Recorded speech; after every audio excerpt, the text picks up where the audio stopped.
တိုင်းကောင်ရန်ချင်းကာလာဟာတက်စစ်လွန်လို့ကိုချီတန်ကူတောင်ပြန်လေကြားနေရတဲ့ချီပါပဲအောင်ကြီးနဲ့ကြော်စော်တို့တုံငေချင်းနှင်းလောက်ကတော့မူမူယူယူနဲ့မြို့ပင်ကကတရလန်ဟောင်းကြီးအတိုင်းရင်ထိုးပြီးပြန်လာခဲ့ကြတယ်လမ်းဘေးကညောင်းပင်ဦးကြီးတွေကလေမတိုက်ဖင်းနဲ့တက်ရွက်ချင်းပုတ်တိုက်တန်တွေထွက်နေတာကတစုံတယောက်ကချောင်းကိနေတယ်လို့မျိုးခန်းစားရစီလားပေါ့ရုတ်တရက်အောင်ကြီးကလမ်းကျိုးတစ်ခုအရောက်မှာခြေလမ်းတွေတွန့်ခနဲ့ရပ်သွားတယ်လမ်းလေကောင်မှာအဖြူရောင်ဝစ်စုံနဲ့မင်းကလေးတယောက်ကကြော်ပေးပြီးမလွတ်မရက်ရက်နေတာကိုအောင်ကြီးကတော့မူးရှိန်နဲ့မို့တရေလို့မထင်ပဲညီမဒီအချင်းကြီးတယောက်သေးလားလို့လှိုင်းမိလိုက်မိလေ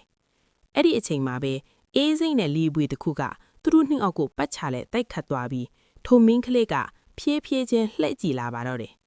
အဲ့ဒီမြင်ကွင်းကိုမြင်လိုက်ရတဲ့အချိန်မှာတော့သူတို့နှင်းအောက်လုံးရဲ့အမူးတွေဟာရေနဲ့ဆေးလိုက်သလိုချက်ချင်းကွာကျသွားခဲ့တယ်ဘာလို့လဲဆိုတော့အဲ့ဒီမင်းကလေးရဲ့မျက်နှာမှာမျက်လုံးနှာခေါင်းနဲ့ပါးစပ်ဆိုတာလုံးဝမရှိပဲချောမွတ်နေတဲ့အသားမြင်ကြီးပဲဖြစ်နေလို့ပါပဲ